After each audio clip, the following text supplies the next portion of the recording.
he's like, we need more offense. And I said, well, I need to be on a more offensive line. You can't, it's hard to score in the league if you're not on the power play. And it wasn't even that I wasn't on the power play. It's just, everything leads into one thing, and that's confidence. So you touch the puck a little bit more on the power play. You make more plays on the power play. That confidence just builds and builds and builds, and it's like the game slows down, like you said earlier. And so he goes, okay, I'll put you with Yashin and Kozlov. And the moment that happened, it like turned. First game I had 2 goals, 1 assist. Next game I had a goal and 2 assists. I'm just using an example. I don't remember. Yeah. I do actually. But things just, it like didn't stop. That was Jason Blake, former UND Fighting Saint, Los Angeles King, New York Islander, Toronto Maple Leaf, Anaheim Mighty Duck, a player of 871 NHL games, an NHL All-Star in one of those seasons, a Bill Masterton Trophy winner, a cancer survivor, a U.S. Olympic team member in 2006, but most importantly, he was my training camp roommate in 1999 with the Los Angeles Kings, and you are listening to the Up My Hockey Podcast with Jason Podolin. Just watch me now.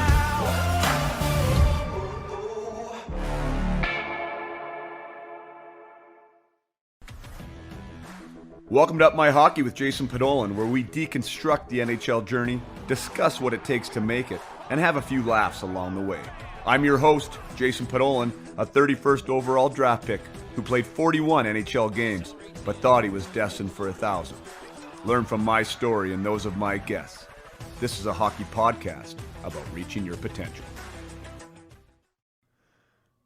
So today we have on Jason Blake. Jason, as you heard in the intro, had an 871 game career, another 30 games in the playoffs. Primarily, the majority of his career was with the New York Islanders. We talk about those amazing seasons where he scored 25, 22, 28, 40 goal seasons. Really stepped into his own right. But we go back even further, as we do with this show, to figure out how Jason Blake became Jason Blake. And super wild. We talk about him not knowing whether he's going to play golf, be a golf pro, or be a hockey player. Was a late arrival to the USHL, was a late arrival to the university program, was 24 years old when he signed his first pro deal. And that's where him and I came in contact with each other with the Los Angeles Kings. I was already 3 or 4 years into a pro career. He was just coming out of university, 3 years older than me. I was a washed-up veteran by this point, and he was a shiny new penny, as goes the deal sometimes with hockey.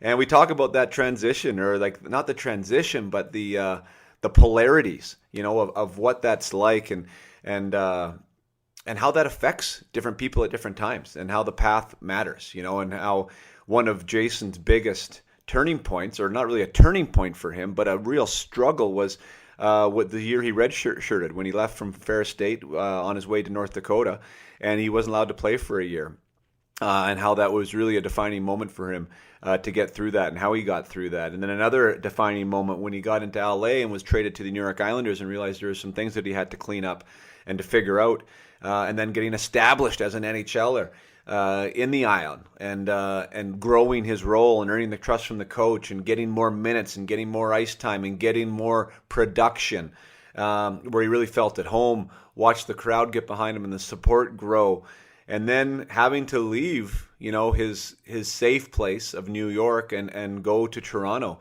where he was diagnosed with cancer in training camp. We go through all kinds of stuff here. We go through it so thoroughly that we don't even get to some really good stuff, like the Olympics. We didn't even talk about the Olympics. I can't believe we didn't talk about the Olympics. But we did talk about his bout with cancer and what that was like, and that's towards the end of the show. So please make sure you listen to this one. Really good stuff there. Awesome takeaways. And some really good stories about Long Island and Mike Milbury and trying to find the edge, to play the game at 5'9", yet to be successful, and how to do that, and how he was pushed at different times by different people. to allow him to become the longtime NHLer, the productive NHLer that he was. We do cover the training camp. We were together when Jason blew his knee out, and spent a lot of time together at that training camp. So we have a personal history. I ended up playing my last NHL game, which we don't talk about, with the New York Islanders. He was in that lineup that game. So Jason was a part of my last game in the NHL. And yeah, as things go, our careers paths crossed and changed and veered. And one thing remains the same, though, that when I reached out to Jason on Messenger, it was quick to get in touch with him, and I really appreciate him stepping in here and doing this. Great career, great guy. Lots to learn from this conversation. Like I said, hope you stick around to the end, because not many people play an entire year with cancer, going through the recovery of cancer while trying to play in the greatest league in the world, in a new city to boot, with new teammates, new fans, new everything. So that's really good stuff. So without further ado, I bring you Mr. Jason Blake.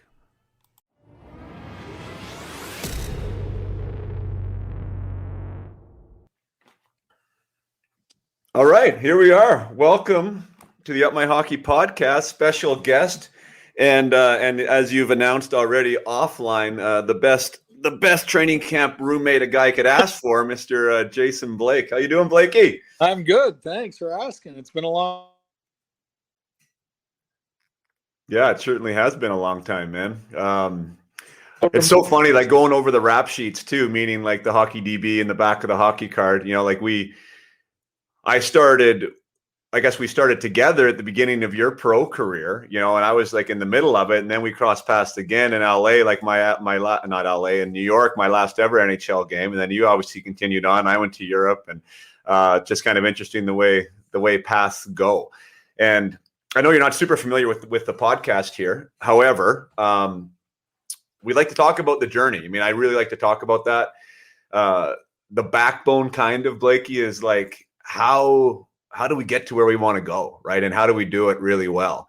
And kind of to take away the misconception that it's always the best and the brightest and the shiniest penny that gets to these NHL positions. It's a different path for everybody, right? And sometimes it's opportunity, sometimes it's whatever. And I know your story in particular is super cool, and especially looking at it now, like where you started and where you finished. And we're going to dig into as much as we can, if that's all right with you.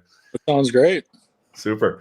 I want to start the USHL because your path started late. A lot of guys coming out of college do. You somehow, you avoid the NHL draft as an 18-year-old, as a 19-year-old. Looks like you got into that league, like that junior league, the USHL, even late. Can we just talk about maybe that, like how you got there and why you were a little bit of a late arrival?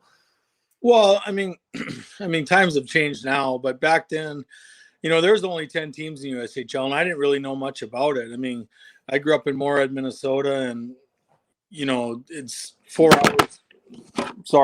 hours north of Minneapolis, and I was a good high school hockey player there, but you come down to Minneapolis, the pool is so much larger, and there's so many more guys. And I just finished up my high school career in Moorhead. We were fortunate to, my senior year of high school was the first Moorhead team to ever go to the state tournament. We lost to Bloomington Jefferson in the final. Probably doesn't mean much to you, but they went on and won 3 state championships. Mark Parrish was a part of that team. Mike Crowley was a part of that team. So they, and after that, I also played golf in high school, and probably back then I was maybe a little bit better golfer than I was a hockey player. I focused on that a little bit more. And a guy called me up probably 2 weeks after. Rob Grillo was his name. He was the coach of the Waterloo Blackhawks, and said that he drafted me in the USHL. And I didn't even know what the USHL was. I'm like, I'm going to Florida to play golf, but thank you. So then I talked to my parents, and they're like, no, you're going to play. You're going to go play hockey. And I'm like, wow, I wanted to play golf because everybody's dream is to play in the NHL or play college hockey. I just didn't know if that dream would ever come true. With an open mind, and I just was fortunate to go to Waterloo and have good success there and had a great time. And and a lot of guys are leaving now when they're seniors in high school. Like my son, he's a junior. He played his first 15 games in Chicago in the USHL, came back to play the high school season. And then he went back, and they just ended up winning the USHL championship last weekend. Sweet. Yeah, it was pretty cool. But, I think that every kid's dream is to play, but is it a reality, and is it a reality with the parents? And, I just was fortunate to go to Waterloo in a good situation, good coaches. And that's kind of where I developed maybe to get to the next level, and that's college. And how crazy is that though? So you were this close to not even being a hockey player. Like you're going to go play golf and pursue that. And you're like, okay, this hockey thing's been good. Nice run. Got to the state championships in high school. And you're ready to turn the page essentially. Well, kind of. I mean, I loved hockey. I think, when you're playing high school hockey in Moorhead, I mean, like I said, I was a good player, but if I come down here, I'd be just middle of the road in Minneapolis. That's where I'm living now. And, it's just, I'm like, well, shit, I might as well go play golf. I mean, I enjoyed golf. Once hockey was over every year, I put my hockey bag in the attic, and it never came out until hockey season next year. I mean, times are a little different now. Kids are training all the time and putting more effort into the one sport than versus 2 or 3 sports. So yeah, it is crazy. I look back and it's like, holy cow, I'm glad I made the right decision or made that decision. Do you think, a little bit of a sidetrack, you got kids now, and obviously a kid that's a pretty darn good player yourself, or himself. Do you think that there's room for that still? Like a player that, does hockey during hockey and is just an athlete outside of that? Or do you think that with the way the times are now, you got to be more of a one sport pony? Well, I don't know. I mean, I know that there's been talk about it for years, but I also think, when you're growing up, you are playing multiple sports, and then you just kind of weed out the ones that you don't like as much as the other sport. And I think there is a lot of emphasis on kids gearing just one sport. I think their parents are all in on the one sport, whether it's hockey, baseball, football. It doesn't matter what sport it is. I mean, I know in hockey in Minnesota, I mean, if you're playing hockey in Minnesota, it's 11 and a half month sport. I mean, you can literally play every weekend. And, I know that, like, my son just came home from Chicago yesterday, and he's basically in a week, he's going to start working out and getting ready for the draft and getting ready for the next season. And he's going to play in Chicago the whole year, his senior year next year. And I mean, I think it's crazy because I also want him to be a kid and enjoy other things. And, today's on the golf course. So, it's nice to have that other sport as a backup plan. I mean, I think at the end of the day, kids are really geared towards, if you're a hockey player, you're playing hockey.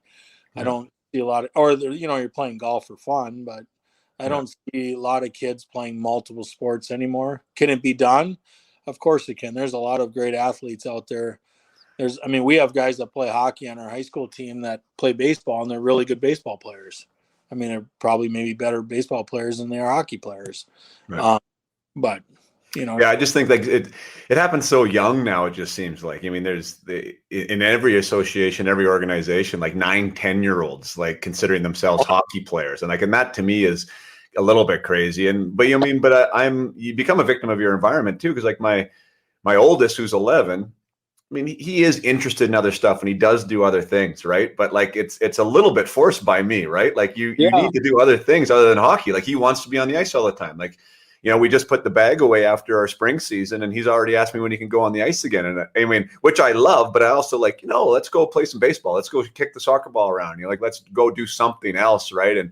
And get you a little more well-rounded and get you involved in these other sports. So it's tough when you got a kid that's that keen, to pull the reins on him and say, no, let's do something else and try and get back to a little bit more of a traditional style that maybe you and I grew up with. Yeah, definitely. I mean, you said the right word, well-rounded, and it's, as hockey players, I mean, when we grew up, Jason, it was totally different than what it is now, hands down. And it's like, for my son, I mean, he's 17 now, so he's going to choose what he wants, his path. But as kids, I mean, everybody wants to play in the NHL, and everybody thinks they can play in the NHL or play at a higher level, right? Well, when that doesn't come, that dream doesn't come, I'm not saying it's not going to come. it's always nice to have something else in your life, because I mean, it's like, it's disappointment. Oh shoot, I didn't make it. I didn't get a Division I scholarship. I didn't get a scholarship to go to college, or I didn't go play in the OHL. I mean, for you guys in Canada, you play in the OHL, WHL. I mean, you're all in when you go play. I mean, you guys are leaving at 16, right? I mean, here it's North America is so geared, or the United States is geared for more college than your leagues in Canada, and it's like, if you don't get that scholarship, I mean, there's other sports that because most hockey players are athletic. So, right. You can play other sports too. And I mean, I know multiple people that play different sports in high school, but I mean, if you want to be a hockey player, I guess be a hockey player. It's hard. I have an 8-year-old that's the same way. I mean, all he wants to do, he's only 8, and all he wants to do is shoot pucks in the net. And this, I'm like, let's go play catch with baseball. And then I watch him catch a baseball. I'm like, let's go back to the hockey net. I'm like, holy cow, we got to work on this. Oh, that's hilarious. Yeah, which is great. You mean, and I hear NHL trainers saying that now too, like that it is interesting because, you mentioned that hockey players are athletes, and I always thought that they were, because, hockey in itself is a very athletic, right? It's very dynamic. You have to do a lot of things at once, which would be prone to being just, an athlete. But now there's NHL trainers that, like, I've talked to, like, these guys don't even know how to throw a football or catch one, or, like, they've just, because it's this new generation, that's all they've ever done.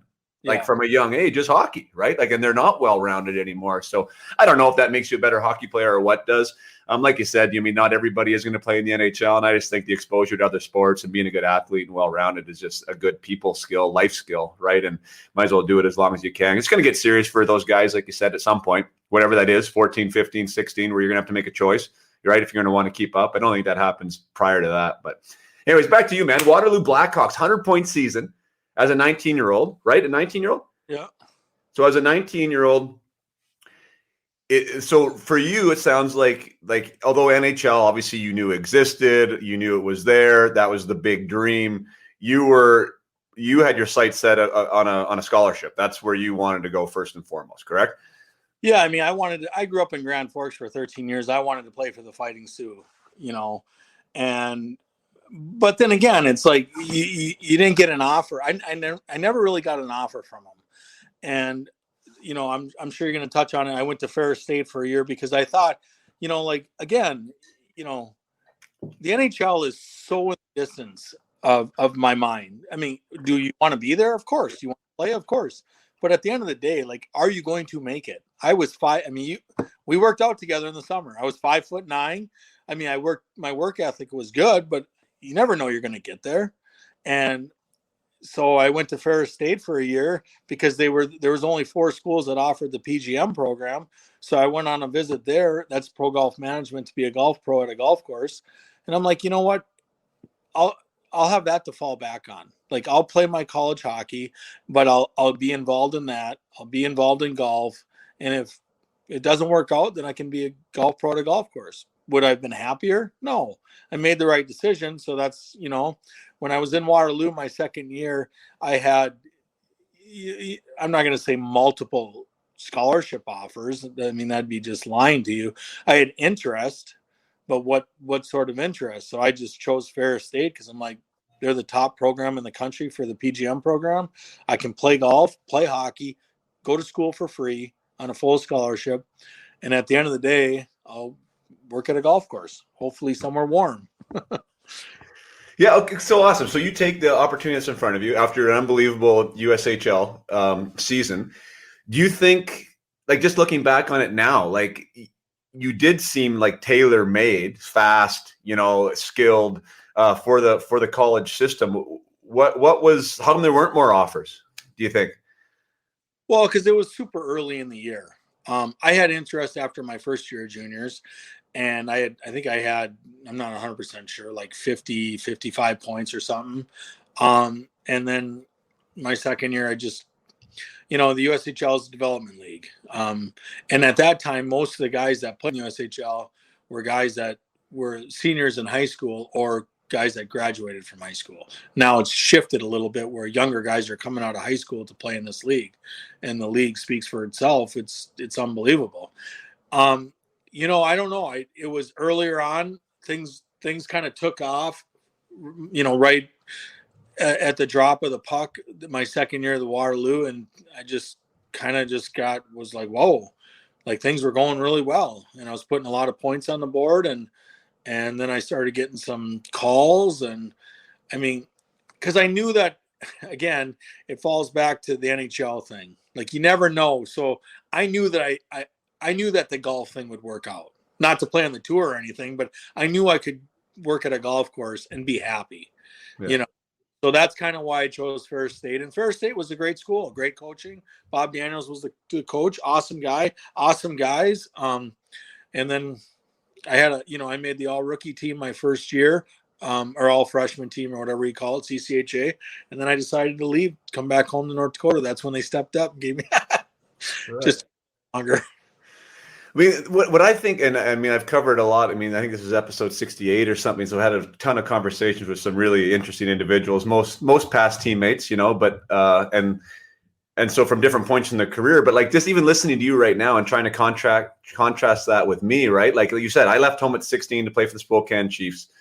Highly touted prospect as a minor leaguer, right? Like the youth hockey player.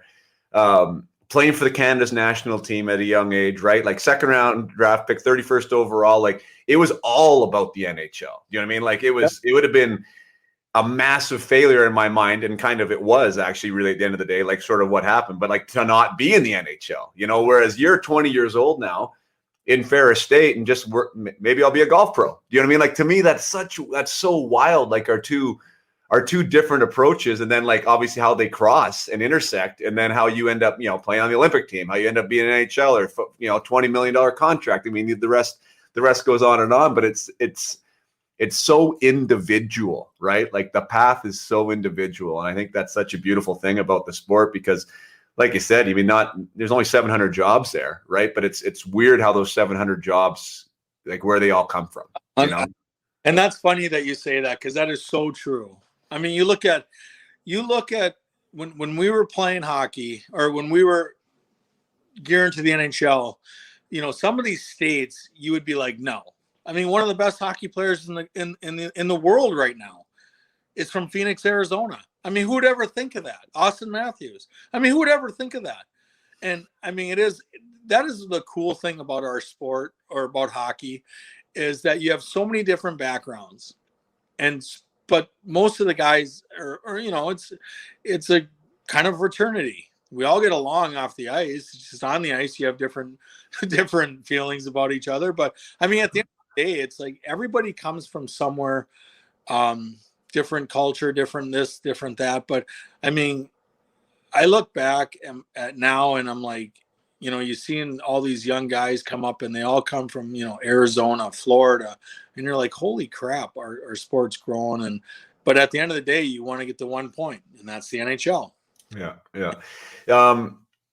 I want to talk about that a little bit more, because even when we met at LA, like when you're coming in as like, the new shiny penny, yet older than me, and I was almost like washed up and been traded, and you know what I mean? Like it's so weird. Like that whole thing is weird too. But how do you get from Ferris State to North Dakota? Like I don't understand that as a Canadian that's unfamiliar with that system. Like you're committed to a school, and then you're able to transfer. How does that happen?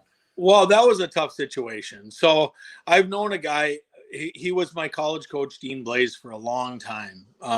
He was the assistant coach when I grew up in Grand Forks. He was very good friends with my father. And the year that I went to Ferris State, that's the year he got hired as the head coach for University of North Dakota. And it was kind of funny. We went to Grand Forks to play the Fighting Sioux when I was a freshman at Ferris State.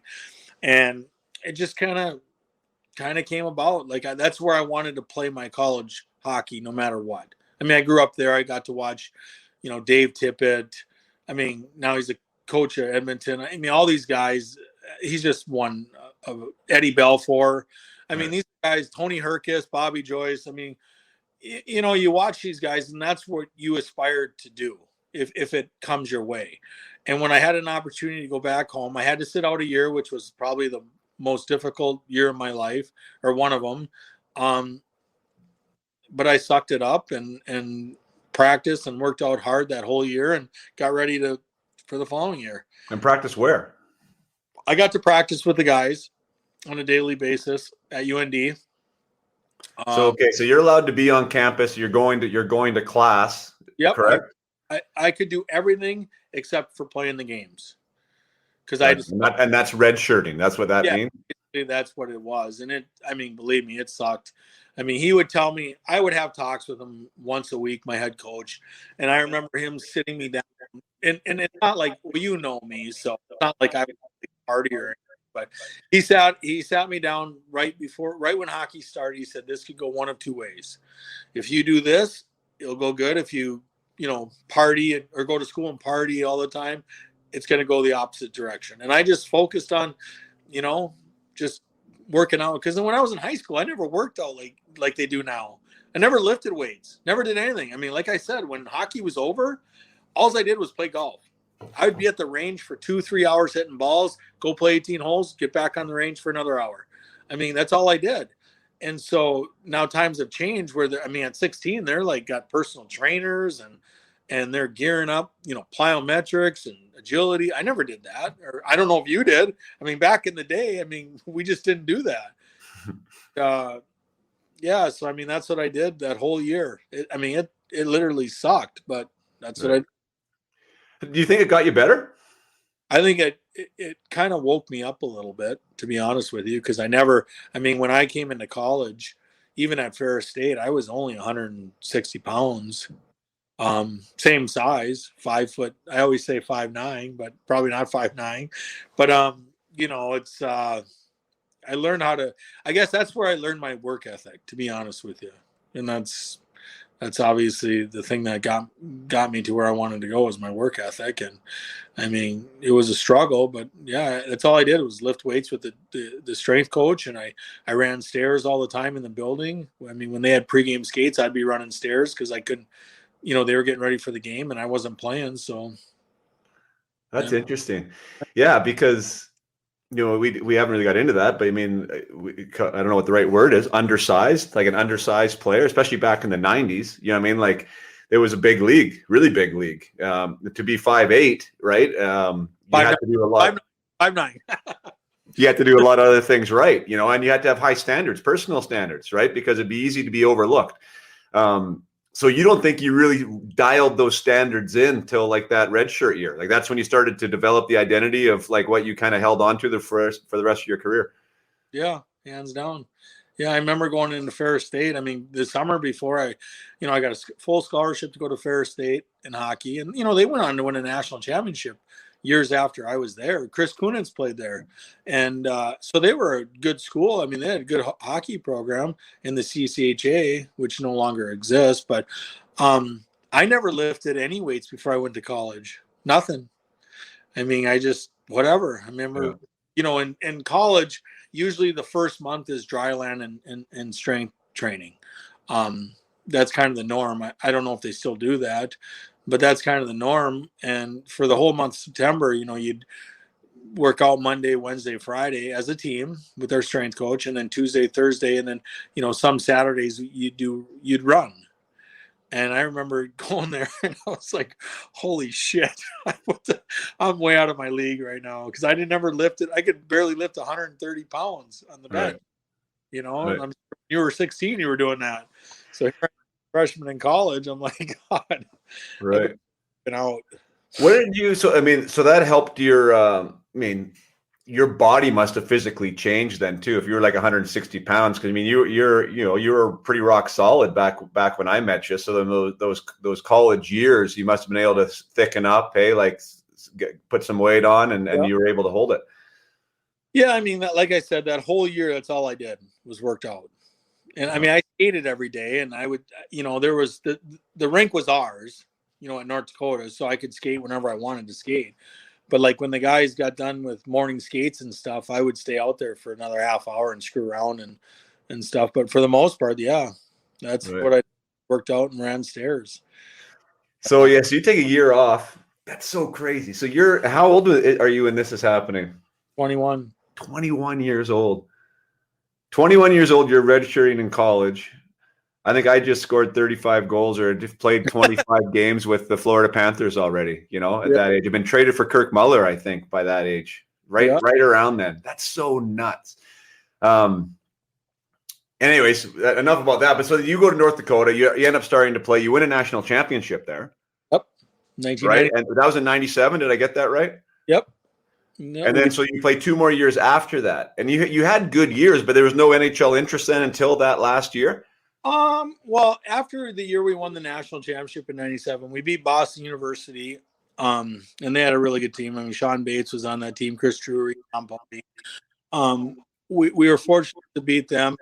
I mean, I don't know. There was some interest, but I mean, I guess what's the hurry? You know, and I decided to stay and well, not that there was like big interest. There was some, and probably playing the NHL or something like, or IHL. But I stayed, and then the following year was a rough year for me. So, you know, then I just said, well, I'd come back my last year playing. And gotcha. Did you there's something to be said though about that process, you know, and like how different our paths were. Like I said, like everything was about the NHL and getting there because everyone was telling me I was supposed to be there. And, you know, maybe at 19, even like I was last cut at 18 or 19 from the Panthers, right? Like it was really close to being there. Yet looking back on it, you know, in 2, 3, 4 years in like a lower in a developmental environment where you're playing twice a day, like college, right? Where you're working out all the time and working on your physical body, right? To get strong enough. And it's like, so it's not such a rush, right? Like it's, there's some advantages there, but it's hard not to feel like you're not at the party, I think too, you know? Well, I think, yeah, you're 100% right, Jace. I mean, 100% right. I think I try to tell parents it's not a sprint, it's a marathon. Every kid is different. I mean, we're different. Every kid's body's different. Everybody's different maturity level. They'll let you know when they're ready to go. And I mean, we've had this conversation with some parents here. Well, I'll just say the Middlestead family, you know, Casey plays for Buffalo, and it was, you know, they were so gung-ho about leaving. And I'm like, why do you want to leave? Is, you know, I mean, and I get it that you see dollar signs and you see money, but at the end of the day, I mean, you got to do what's best for yourself. Is just because someone's going to pay you $900,000, which is a lot of money, don't get me wrong, but they're going to pay you that next year. So what's your hurry to go? Like, it's not a sprint. It's a marathon. Everyone's different. Everyone, I mean, you've seen little kids at 11 years old, 12 years old, go end to end and score goals, right? Well, at 16, 17, are they doing the same thing? No, that little guy that wasn't doing that's now doing that. And I like everybody's body matures differently. Yeah. Some guys peak early, some guys don't peak late. I mean, it is what it is. And I have always said, I mean, I did take a longer path, but when I look back, as far as my path that I went on, I would never change it. Right. I mean, obviously, go where I wanted to play in the NHL. When I went to North Dakota, that dream started to become, in my mind, more reality. Like yours was when you were 16, 17, when you got drafted. And mine started to come. Like I said last week, I knew I was going to, after we won the national championship, I knew that I'd play in the NHL someday. Now, it might only be one game, you know, but I knew that I would get to play at least one game in the NHL. And you know this just as much as me, as anyone, getting the NHL is tough. Staying in the NHL is tougher. And so I knew that, you know, after we won, I'm like, I knew I was going to play at least one game or get, you know, your shot on the 80th game of some team that knew they weren't going to win the playoffs, you know? Yeah. But I guess after we won, I kind of, I don't know. I just had this, maybe it's because my coaches were telling me, or they're like, someday you're going to play. It's just a matter of when and how long, you know? Yeah. You mentioned that you wouldn't change your path, you know, and I guess, I mean, technically I wouldn't either, right? I wish maybe there had been a different result, but we are what we are. And that's why this finished product is like why we're having this conversation today, you know? Yeah. But what I find interesting is that with a lot of stories, and we haven't gotten even into your NHL aspect yet, though. But here we've already talked about the year you've redshirted, which, you know, you said was not fun, which was really tough. But yet the tough spots seem to be the defining points of people's careers, right? Like it's one of those ones where, like you said, like your coach said, you could have taken a left or you could have taken a right. You decided to take a right, and it ended up being a defining moment for you, and it really helped establish what you're going to be in the future, right? So like that's one thing I say to all the athletes I work with now, or one of the points of this program is like that piece of adversity that you're in, whatever you think sucks right now and you hate, like if you can get through that, that's the part that's going to make you be the guy that you're going to be in the future. You know, like that, without that, like, you mean, like I said, without that red shirt, maybe you don't be a guy that scores 40 goals in the NHL, right? Oh, you're 100% right. I mean, that taught me, you know, the thing is, I mean, you knew me when I came in the league, but back then, you know, like I said, everybody matures differently. I was very immature, and that was the defining moment. I mean, when I came into school that year, or even at Ferris State, like I like to think that I always had a good work ethic, but I think that pushed me over the edge, right? Because I had nothing to do. You know, like, I mean, I didn't have games. I didn't have this or that. So all I did was work out. And then, you know, you got on a program and I started to love it. I started to love to feel stronger. I mean, my chest started to get bigger. My legs started to get bigger, you know, and I just loved how I felt. And I just kept on going. And, college can be kind of a party too. Yeah. Just made myself like go down this path instead of that path. I'm like, okay, you have an opportunity here. You're going to play at North Dakota. I mean, next year you're going to play for sure. I mean, so this year you just got to suck it up and do the things that Coach Blaze, you know, I had Scott Sandlin too. He's the coach of Duluth Bulldogs. They won a couple national. I mean, they used to talk to me on a daily basis, both of them, and just said, you know, keep doing what you're doing. Keep doing what you're doing. It's going to pay off. It's going to pay off, you know? And there's times where you're like, oh my God, I gotta go in the gym again. Like, I want to play a game, like, you know, but at the end of the day, it worked out. I mean, yeah.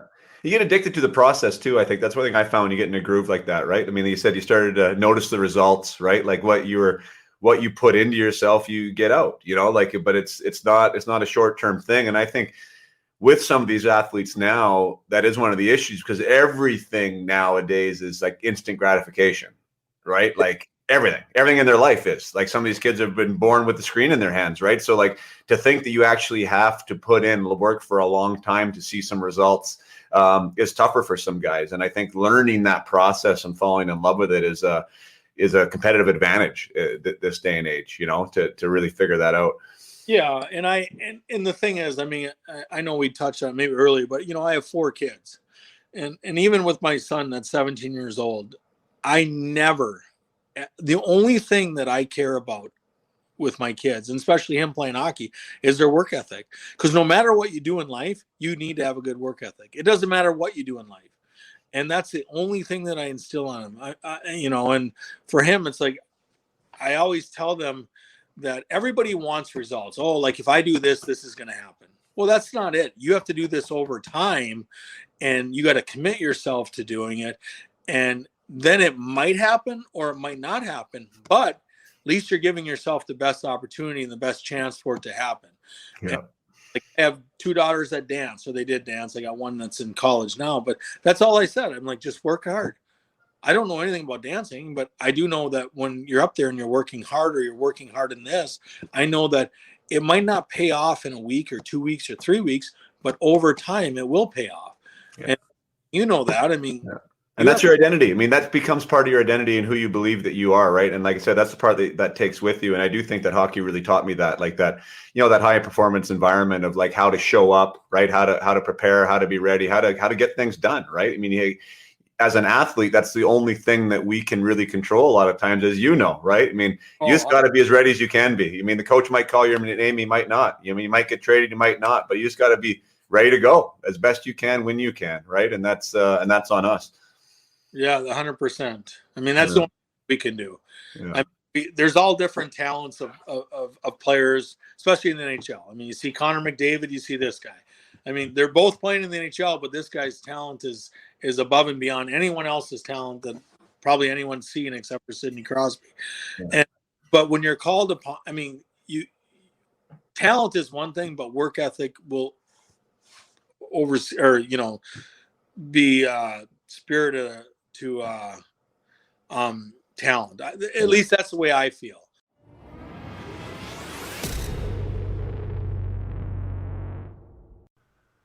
Take a short break from the episode here with Jason just to read out a 5-star review that came in on iTunes from RTF71. RTF71 says, new listener, 5 stars. Just started listening and love your Rhett Warner podcast. He is great in Calgary Morning Radio and even better on your podcast. Looking forward to the Mark Dial episode. Really cool. Yeah, that was a great episode. I love talking with Warrensy. He's one of those guys where you rank the people you want to speak with by who you'd want to have a beer with or have dinner with. And Rhett's definitely one of those guys you want at your dinner table. Lots of fun, lots of great stories. Easy to laugh with others and easy to laugh at himself. Really enjoyed that conversation. And the Mark Dial episode has been released. And if for those of you who haven't listened to that, lots of great feedback from them. Mark's story is a really wild ride and one that needed to be told. And I was happy to be the platform that Mark was able to tell it on. So definitely check out that episode.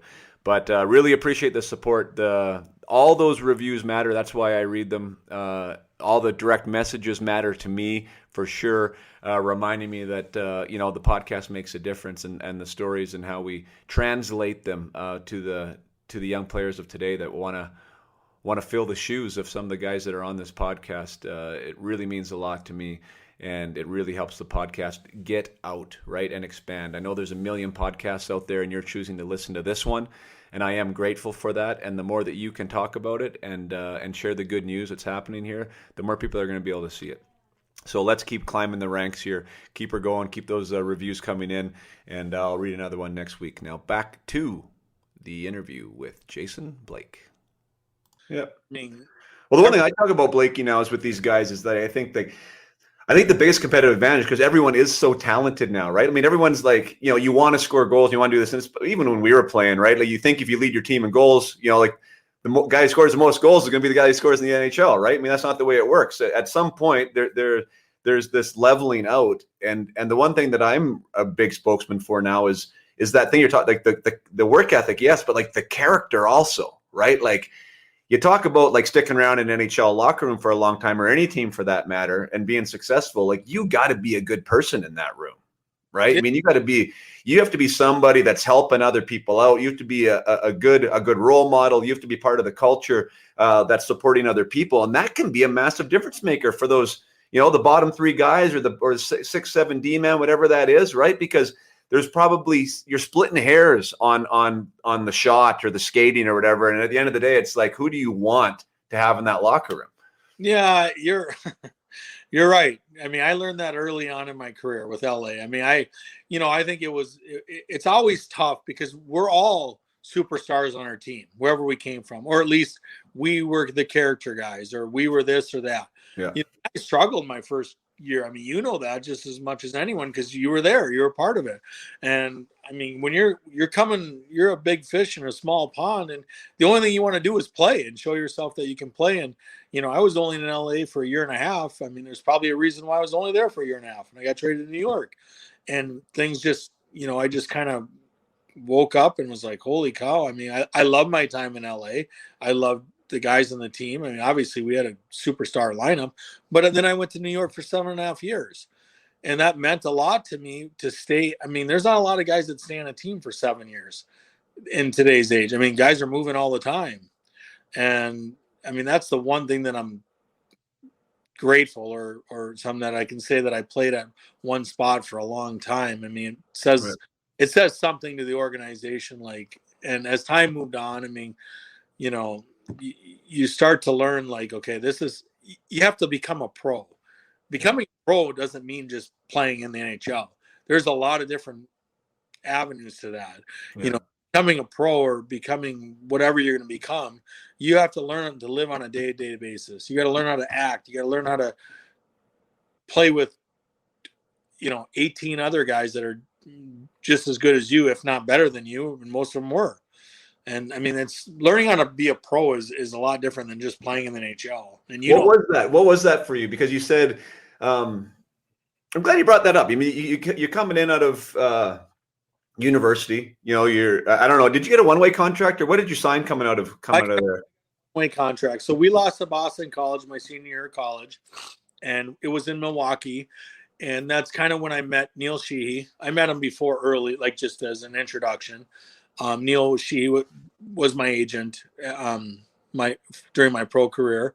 And I talked to him after the game in Milwaukee. Not very much. My dad talked to him and just said, tell Jason he's going to leave next week somewhere. Don't know where. There was a couple teams that were interested, but it was on a two-way deal. So I ended up going to play in Orlando for the Solar Bears, which was awesome. We lost to, I think, the Houston Aeros in the Turner Cup Finals. It was a great experience, though, overall. And I played 5 games in the IHL, and things went well. I mean, no way to put it. And LA stepped up and gave me a one-way deal. They were interested in before, but they wanted to sign me to a two-way deal. You got to remember, Jason, back then I didn't know what a one-way and a two-way deal was. I'm like, just give me the deal. Right. I had no idea. Right. Goes, no. What a gift, though. I mean, yeah, because if Orlando doesn't work out like that and you're in a two-way, not that you wouldn't have made the Kings, like who knows what would have happened there, but obviously it makes you a heck of a lot harder to send down, right. On a one-way, as you know now, right? So, I mean, that could have got you that, that first year there in the 64 games. You said you got traded there and you were figuring it out, like that you were like a little bit shocked and you didn't have it quite figured out when you first got there. What was like the turning point, and what did you have to do yourself as a person to switch to feel like you could last or to be an NHLer for a long time? Well, I think, my work ethic, but I think, I got traded to when I came in LA, I mean, camp was good. I mean, I blew my knee out the 3rd day or the 4th day. So I basically missed the whole training camp. And then it was just trying to get back. So I was playing catch up pretty much the year. And then guys started to play, we had Smolinski and Murray and Paul. I mean, lines were kind of formed. And I didn't handle it the best. I mean, the funny thing is people always ask me, there's things that I would take back playing in the NHL. And that's the one. I wish I would have enjoyed it. And earlier on in my career, I wish I would have been a better teammate or better person in the locker room. I wore my heart on my sleeve, but I also wore my frustration on my sleeve.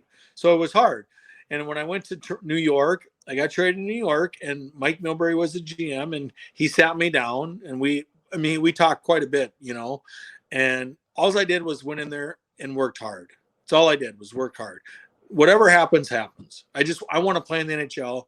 I made it to the NHL. Now I want to last. I signed my first deal. It was a 3-year deal. I wanted to sign more. I wanted to play. I was having fun. And, I signed an extension in New York, and it helped that we had a younger team in New York, so you could kind of relate a little bit more to them, I would say. I mean, in LA, we had I'm not saying an older team, but we had a lot of superstars. I mean, my first roommate was Luc Robitaille. I mean, he's best left winger to probably ever play the game. Yeah. And, so it was hard. And that's the one thing I wish I could take back. I wouldn't take anything back other than that. And right. Or to enjoy it more. I mean, I think me, I was pretty serious all the time. Yeah. It was a smile because I was so focused and serious, but I wish I would have enjoyed it more. Right. And so yeah, that's so wild. And just for everyone listening, and I mean, this is Jason's story, but it's just like it does contrast with my story, because at that moment in time, like, so you were coming out of university as a 24-year-old. Yep. I had just been traded for the second time to LA for Yannick Perreault. Yeah. And I just led the minor leagues in scoring. Like, I scored 42 goals the year before as a 22-year-old, right? And I get to camp, and LA not only doesn't want to give me a one-way, but they're actually giving me a pay cut. Like, I didn't have a contract at camp. I don't know if you remember that, but I was like at camp without a contract because of what they were offering, right?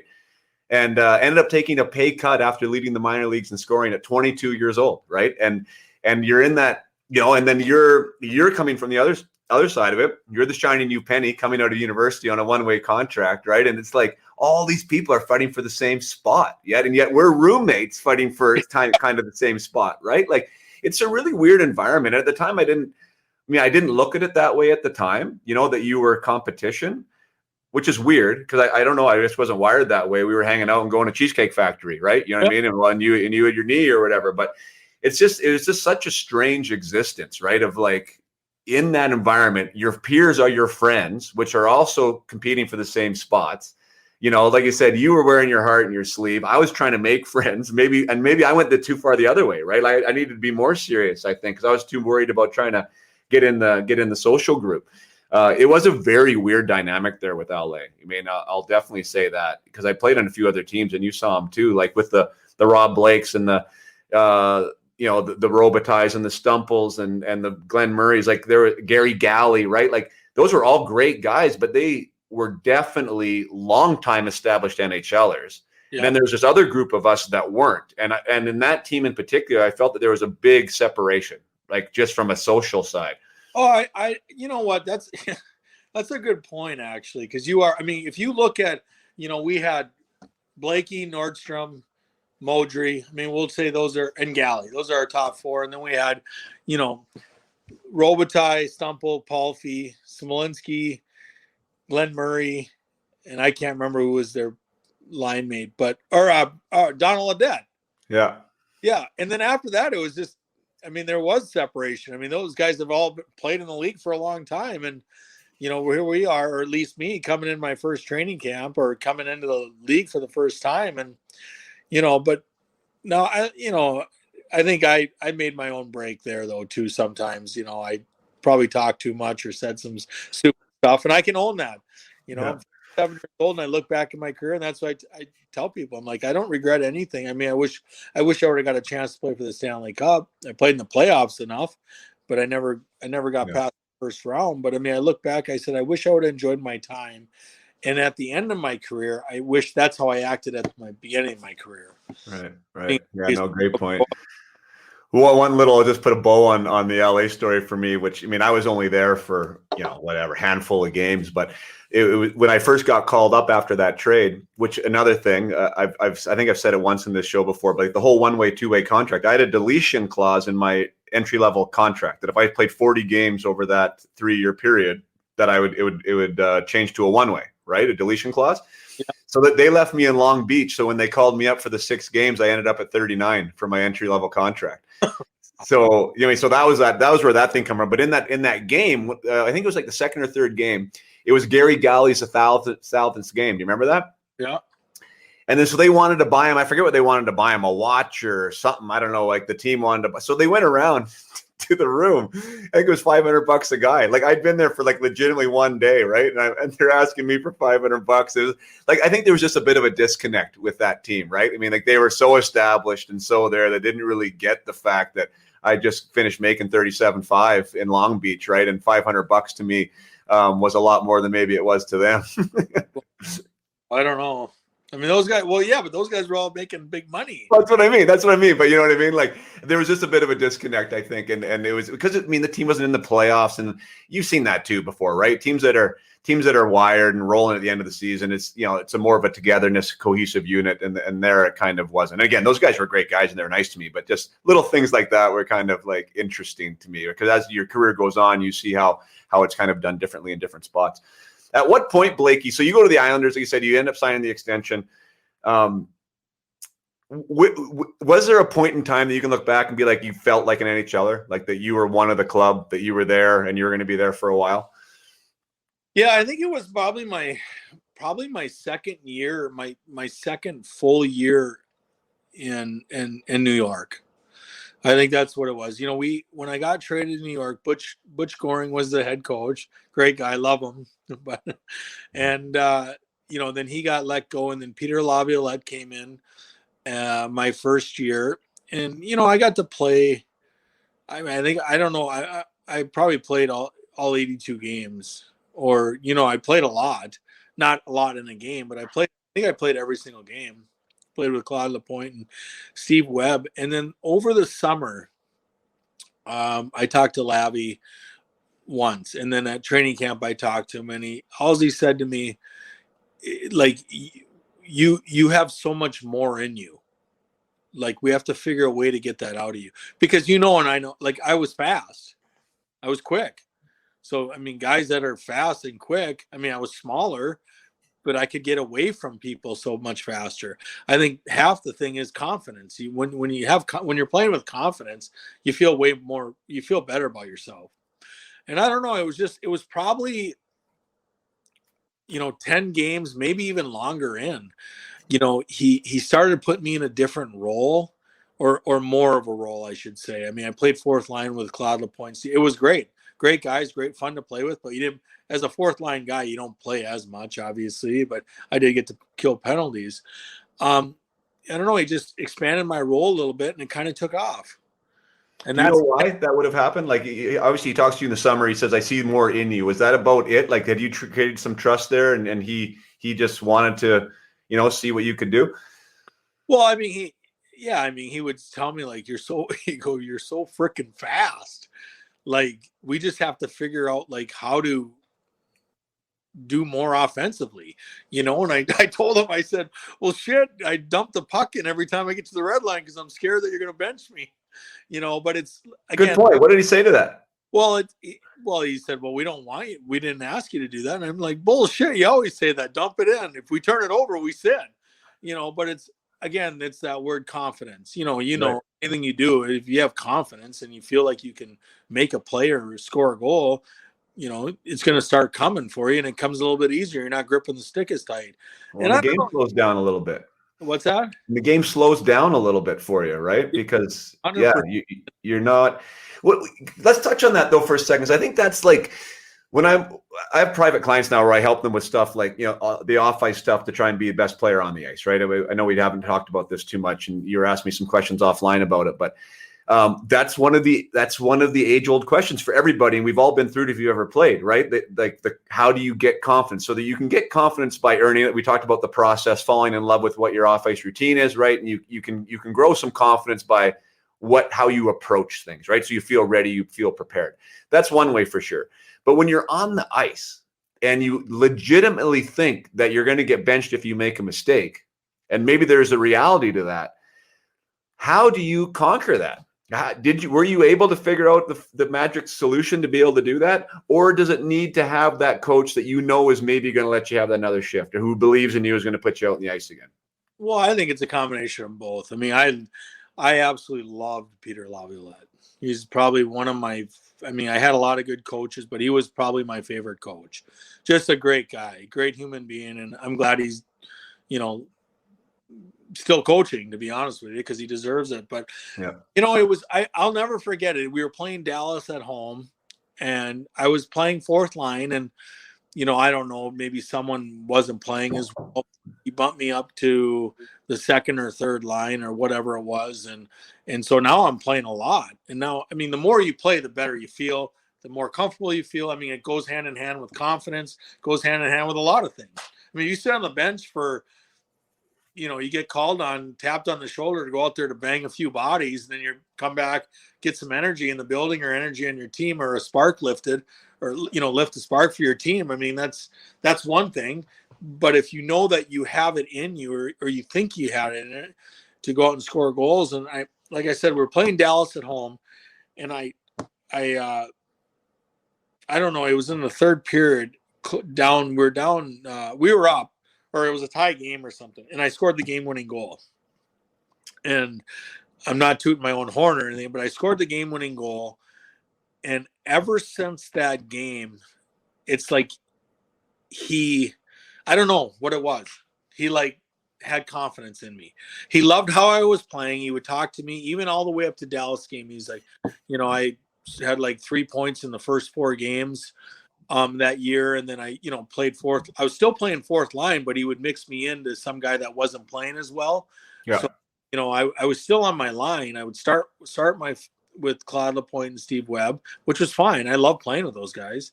But sometimes Steve Webb would hit me instead of the opposing guy, but I would always start there. But I knew I don't know, I just knew that he would put me up, and how it is. Lines are never set in stone, especially during a game. Guys get moved around constantly.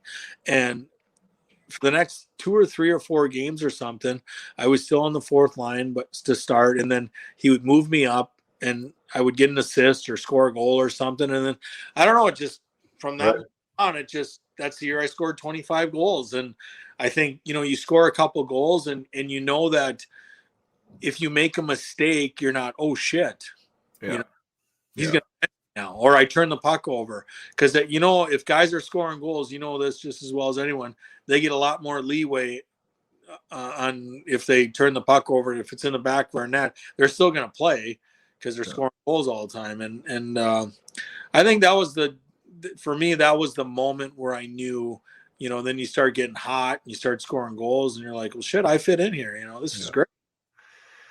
What a great story too, because I mean that's the other thing. And I was talking with Jason Krog, name you obviously know, I'm sure, right, Kroggy, and then we were talking about resistance, like how we can have resistance in a role that we've been given or in a situation, So, and a lot of guys get caught up in that, and it sounds like you were able to establish yourself and own your role in that fourth line role. Be a PK guy. Own what you were doing there, even though you've maybe felt that there was more for you, right? That you could have done more, you could have been bigger, but at least you had that role and you owned it. And then when you were given the opportunity, you were able to step into it. And then all of a sudden that grew. I'm sure you saw guys come through that didn't like the role that they were doing. And because of that, they ended up being nothing and then weren't able to establish themselves. Yeah. I hated playing fourth line. No one likes to play fourth line, but I just accepted it. We had a good lineup. Did I want to play more? Of course. Did I think I should have played more? Of course I did. But I think that there was a certain time it's like we were fourth line, but we weren't treated like fourth line. We actually played 10 to 15 minutes a game. That's great. Great. 10 minutes a game for our line, but then depending on how many penalties, Claude Lapointe and I would play more. Yeah. So I was always playing, 10 to 15 minutes a night. So, that's a lot. Yeah. And I just think over time, even like Claude Lapointe got moved up to play also on different lines, if guys weren't going, they don't get to play as much and another guy steps up But that's the thing. So you said it, the acceptance part, and I think that athletes have a hard time with that. I try to provide lessons here in these interviews, and I think that's one of them. Is like you cannot like where you're at, right? You can, but you need to accept it, and that's where the resistance comes in, right? Because you can be really resistant about it, and that resistance takes your energy away and your focus and all these other things, right? But so you can, like I say to athletes all the time, you don't have to like it. I'm not telling you to like it at all, right? I don't want you to like it. But you need to accept it. And you want to know something? That's what happened in LA. Exactly. Right. And like I said, throughout my whole life, I've kind of worn my heart on my sleeve, but in LA, I wore my frustration on my sleeve too. And I hated playing fourth line, hated it, and because with Andy Murray, you just never played, and then they'd say, well, you're not scoring. Well, shit, I just played 4 shifts. How am I supposed to score in 4 shifts? And you know how the league is. If you play on the power play, you're going to score or get points. Nowadays, the first power play on every team is so potent that, they have all these superstars. And that was the one thing that, like I said, if I could go back in time, I wish that's what I would have changed right off the resistance to it. Yeah. And the response to it. I had it more than most guys. Right. But, as you went on, you just accept it. And I think I felt more comfortable in New York, and like I said, I loved Peter Laviolette. I wish he would have been my coach my whole career, whatever team I was on. I just loved him as a coach and as a guy, and he was fun. He was funny. He made things, and he did a great job there. Yeah. But, how did you go about, I know it's not conscious, and it's another thing that I think is really important and really important actually right now with a lot of athletes trying to find jobs somewhere, right? And they weren't able to play this year or whatever the case may be, having the trust of that coach and having a relationship with them that they're going to go to bat for you. Sometimes it's luck of the draw, I think. Personalities click sometimes they don't. But did you feel that your approach to the game or maybe the way you played the game, what was endearing to you or for Peter? Well, I think just my work ethic. It didn't matter if I played 5 shifts or 10 shifts, or all I did was work hard. Now, if I played 5 shifts, I'd let him know that I was pissed. But that's it. Really. Yeah. We got along. He was a USA guy. He was a college guy. I don't know. We just connected. And I, like I said, I loved him. He was great. And I think he saw something in me that maybe Andy Murray didn't see in me. I mean, he was my second coach, really. But when I got traded, I only played 25 games in Long Island or whatever it was until the end of the season. So with Butch Goring, I mean, it was fine. Plus, they were out of the playoffs so early that it didn't matter. He was playing guys anyways. But I don't know, just my work ethic. He'd always tell me, like, I love the way you work. I mean, just keep doing. I wasn't afraid to go in a corner with Zdeno Chara.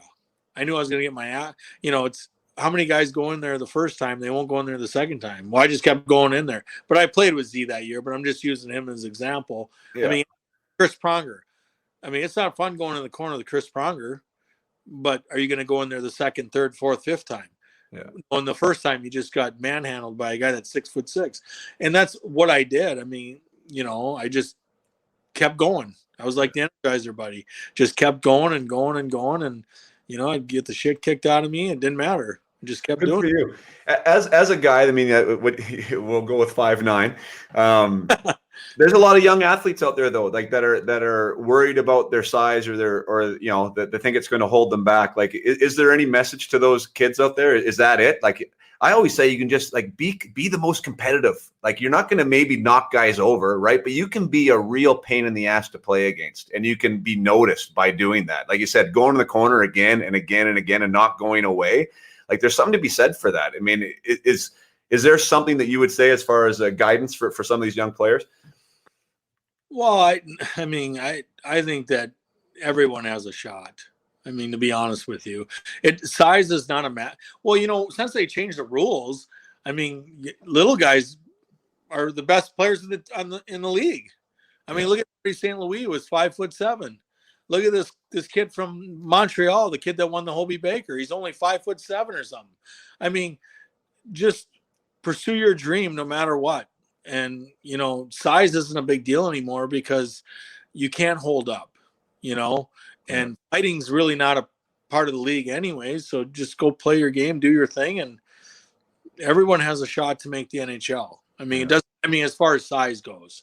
I mean, listen, I remember coming to the league, and this is Andy Murray in a nutshell right here. And I liked Andy Murray. You liked Andy Murray. I mean, he was a different cat, but I'll still remember that, or I'll never forget that. He's like, okay, I'm gonna put you on a line, and I like basically prove yourself. Okay, so I played with Ziggy and Stumple, and like we had they scored and I had a couple of points, and then Stumple went down, and he goes, "Here's your chance to play center." Okay, well, who do we play against? Lindros. He made me shadow Lindros, Renberg, and Leclerc. Like, are you kidding me? With the centerman down low, I was -5. That was the end of that. I was like, I'm out. I got traded shortly after that. I was like, that's the biggest bullshit move ever. He was just trying to make a point, like, pissed me. Yeah, I remember. And Eric Lindros was like, I mean, he was one of the best. But I remember going in a corner like that. It was like a little fly on his ass. He just went like this, get off me. I was like, -5 that game, and then I was like, okay. That's so funny. My first game in Toronto after the trade from Florida was in Maple Leaf Gardens against the Flyers, and they had the Legion of Doom, and ended up playing against them like the first period. We actually did okay, like Brendan Convery, myself, and Nick Kyprios, and we scored a goal in the first period. Ended up playing less, but Lindros ended up getting 4 goals that game and beat us. Like people forget how strong that line was. It was crazy. Oh my. Well, the thing is, but were you playing center? No, I was right wing. Oh, see, then you just have to cover your point. I had to go down low with these guys. And it was like you get shoved off Lindros, and then you get bumped into Leclerc, and then he bumps you off, and then all of a sudden you're face planting with Renberg, and I'm like, oh my God, seriously, get me out of this game. I'll tell you a funny story which you can relate to. I had Leclerc, I'll never forget it. He was taking a puck on the half wall with his butt out. You mean how big his ass was, right? So he's playing a puck on the half wall trying to get out of the zone, and I just had him lined right up. I was like, okay, here we go. I'm going to make my name for myself, and I go to run him over. He didn't even know I was coming. I was like 205 pounds, right? 210 pounds. I knocked the wind out of myself trying to hit him, and he didn't even know I was there. I had to go to the bench and sit down and have a breather. Those guys were beasts. It was hilarious. Yeah. I want to talk just a little about the role, because you were a bit of a shit disturber, and you were a guy that other guys didn't like to play against or wanted to hate. Was that something that you were intentional about? Maybe that's the right word to use it. Was it something that you were trying to do, or was it just sort of the way you played and the way you were received? Well, I think earlier in my career, I did. And it backfired on me, not only with opponents, but even teammates. And, it's funny. I told this story a couple of weeks ago that no one's really known about it except for guys on the team in New York. And I remember it was the year I scored maybe 28 goals, the Olympic year. We were playing Washington. At home, and I didn't score for like 4 or 5 games. And it was after pregame skate, and so I'm sitting in the lock. We come off pregame skate. Guys are on there for 10, 15 minutes, however long you want to be on there, and then you come off, and the trainer comes in and goes, "Hey, Mike wants to see in the hallway." And you've been to the Coliseum, in the hallway, and I'm like, "Oh shit." So I go out there. I got my bottoms on, my breezers, my skates on. I'm like, "Hey, Mike, what's up?" He goes, "Nothing. Come, let's, walk down here. We're going to talk." And I was like, "Oh shit." Cause I didn't want to be traded. I love Long Island. I never wanted to leave Long Island at all. Not 1 ounce of me wanted to leave there. And I was like, so I'm thinking, "Oh my God, am I traded? Did I just get traded? And Mike goes, "How's it going?" I said, "Well, good." I said, "How are you?" And he goes, "Good." I was like, "How are we going to start this conversation?" And he goes, "How do you think you're playing?" And I was playing well. I just wasn't scoring. So there was something missing from my game. Yeah. And he pointed it out, Mike Milbury. And I love Mike. He was one of the best to me because, he gave me a chance and he talked to me all the time. And if guys don't talk to you, they don't like you, right? Isn't that the thing? But he talked to me all the time. And he goes, "Well, there's something." He goes, "I agree. You're playing well, but there's something that's missing from your game." And I said, "Well, what's that?" He goes, "Sorry, I just dropped my phone." He goes, so we're playing the Washington Capitals. It was like Ovi's first or second year, third year, whatever. He goes, "You're not talking enough. I want to make sure that every player on that team wants to kill you by the end of the night." And I'm like, "Okay." He goes, "Got it?" I'm like, "Okay." So then I came back, and Michael Pekka was my roommate. He sat next to me, and we were best friends when I played in Long Island. We was roommates for 3 years, and he goes, what was that about? What was that about?" And I said, "Well, he told me that I gotta make sure that every fucking player on that team hates you." And he's like, "Oh boy." So then we go on, we play. He's the only one that really knew because everyone kind of just got out of the locker room and they're going home to eat or what. Right. What. And so we're playing, and I ended up scoring 2 goals that night. But the story, it was after the second period or something, and my jaw hurts from talking all night. And I remember after the second or third period, Eric Cairns was a great guy. He really was. And he stuck up for me and all the teammates. He was a tough guy, and he was extremely tough. And I remember him standing up in the locker room. He's like, "Are we allowed to swear on your program?" If you want to, boss. No, it was, "Fuck, Blake, like enough. Like I can't protect you all night long. Like Jesus, like stop it." Like he's pissed, right? And like Aaron Asham was on the team. He's like, "Blakey, seriously, enough." And I'm like, "Well, that's what I was told to do." And they're like, "By who?" And I'm like, "Well, Mike." And then Peck said it. He goes, "This is what Mike wants." And Kieran's like, "All right, go ahead. I got your back." And it's funny. It's like, that's kind of like the MO of like, of how like it started for me.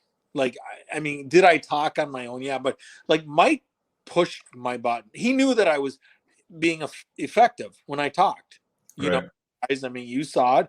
When I was in Len Berry at first training camp, wanted to, kill me the first, second day of training camp or whatever, the third, fourth day, and I didn't know who Len Berry was. I'm like, "Who the hell is Len Berry?" But so as time goes on, and then I remember so after the game, Mike comes down. And GMs don't normally come in the locker room, right? He came down and gave me a fist pump or a high five. He goes, "That's how we fucking do it." And I ended up scoring 2 goals. I'm not saying the reason why I scored 2 goals is why, because of talking, but he said, "That's the edge I want to see." So then as time goes on, I'm like, shit, every single game. I mean, he would remind me on not a game to game basis, but he'd remind me like, just remember, this is what you got to do. Right. And I was Find like, that extra edge, hey? and then I'm like, well, shit. I mean, it's exhausting. I mean, I got guys chasing me around the ice, want to kill me. I don't want this anymore. And I'll never forget. I know I'm fast forwarding, but we played. That's when Lindros, Fleury, and all these guys played for New York. And obviously the Islander, they played for the Rangers. The Islander Rangers was a big rivalry. And Theo Fleury used to chase me around the ice. It's like, I'm going to fucking kill you. You're fucking, and I would just be yapping and yapping and yapping. And same with Lindros. They wanted to rip my head off.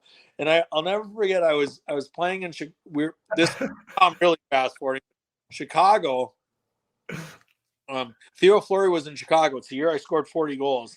And I lined up next to him on the we were playing wing. I'm playing right wing. He's playing left wing off, and he looks at me and goes, Blakey, I always knew you'd score goals if you just shut the fuck up.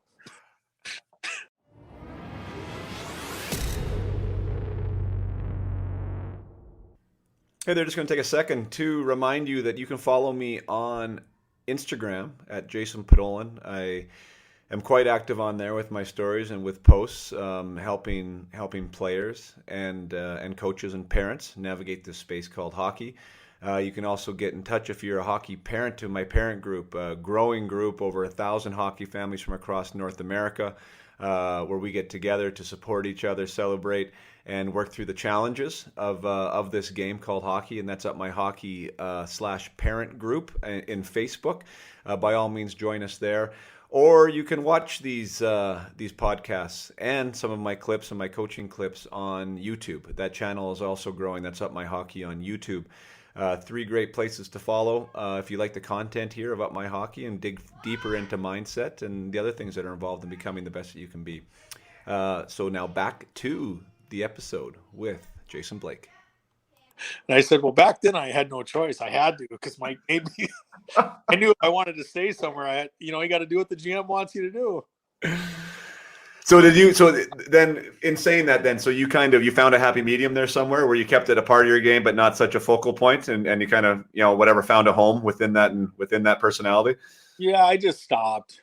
I mean, I just, after that year was a special year for me. I don't know. I just,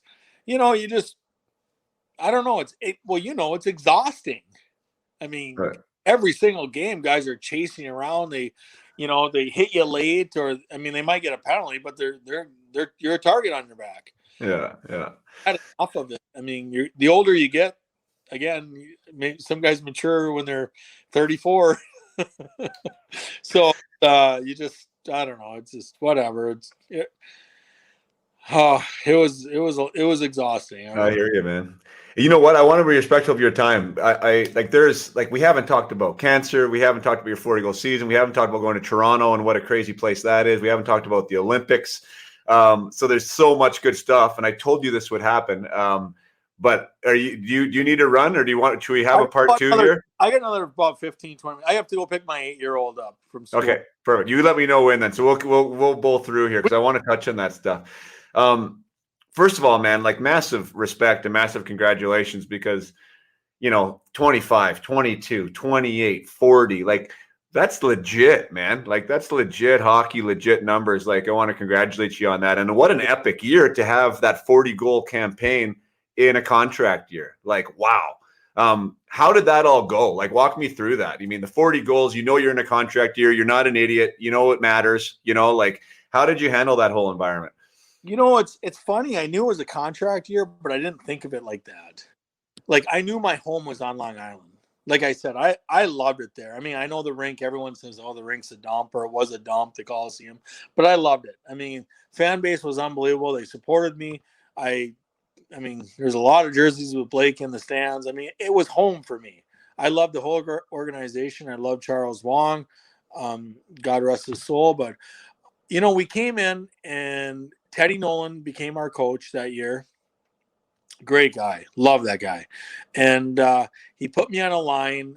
I can't remember. It was Sean Bates, and I can't remember who our centerman was. And God, I can't remember. But anyways, so we training camp was good and everything. And so we went in the first 4 games. of the season. We started out west, so we played Phoenix, San Jose, LA, and Anaheim. And I had I just came off 28 goals. So I was hoping that I'd, play a little bit more. We just got Mike Sillinger over the summer. We got Victor Kozlov over the summer, which was, one of the most skilled guys that I think to ever play the game. Yeah. Big Russian, could skate. And I just wasn't seeing the first 4 games were tough. And I came back, and I'll never forget this. I thought I've established myself enough to go talk to the coach. So I knocked on the door, and we won like 1 game, tied 1 game, and lost 2 games or something like that. Yeah. So I just said to him, I said, I need to, because he's like, we need more offense. And I said, well, I need to be on a more offensive line. You can't, it's hard to score in the league if you're not on the power play. And it wasn't even that I wasn't on the power play. It's just, everything leads into one thing, and that's confidence. So you touch the puck a little bit more on the power play. You make more plays on the power play. That confidence just builds and builds and builds. And it's like the game slows down, like you said earlier. And so he goes, okay, I'll put you with Yashin and Kozlov. And the moment that happened, it turned. First game I had 2 goals, 1 assist. Next game I had a goal and 2 assists. I'm just using an example. I don't remember. Yeah. I do actually. But things just, it didn't stop. When you think you're on a roll, it's going to come to an end sometime. It just never stopped. And I just was like, there was a game after the 10th game with those guys. I was like, holy shit, this is fun. Right. And then you kept scoring goals, and and then we played Columbus at home at, scoring 20 goals in the NHL is awesome. But things were going so well. I scored 20 goals before Christmas, and I was like, Jesus, and I felt so comfortable there. It was home to me. And I never wanted to leave there. And the guys on the team embraced it. There wasn't any jealousy, no nothing. Because I got a break, and it's what you do with your break is what's going to help you along the way and get you where you want to go. And things just worked out. And then we were competitive. We played in the the playoffs, and that's the year we traded for Ryan Smith. And I don't know, just it worked out. It's a year that you'll never forget because you couldn't written a better script. Yeah. 40 is ridiculous. That's awesome. That's so cool. And scored 40. Just I remember this. I went 2 8-game stints without scoring a goal. And I remember sitting next to Marty St. Louis. I sat next to Marty and Vinny and Eric Stahl in the All-Star game because I played, I was fortunate to play in the All-Star game, and I was just like, oh my God. I got a funny story because Joe Sakic was my favorite player ever growing up. So we were at the All-Star game in Dallas, and I bought this Joe Sakic jersey. He was my idol. And so I saw him, and he's sitting around I think his mom was there, his family was there, and my family was there too. But I went up to him and I said, Joe, could you sign this for me? And he goes, well, who do you want me to make it out to? I said, just put to Jason, your best friend, Joe Sakic, or something like that, and he goes, is it for you? And I said, yeah. I said, you're my hero. Gretzky was my hero too, but you were my hero. You're the, I know I'm getting off track, but we used to talk about it, even at the All-Star game, Marty looked at me and was like, holy shit, you went 8 games without scoring a goal. Could you imagine if you should have scored 50 that year? With the year that you had. Right. And I know that's a far stretch, but I'm just saying, when the stars align for something, that's what they did, to be honest. They just, and I had great teammates. Awesome teammates, I played with some great players, and I think once you get your confidence and the puck starts going in, I think there's something inside you that says, I'm going to score. I'm going to score. Right. I don't know what shift or what period I'm going to score in.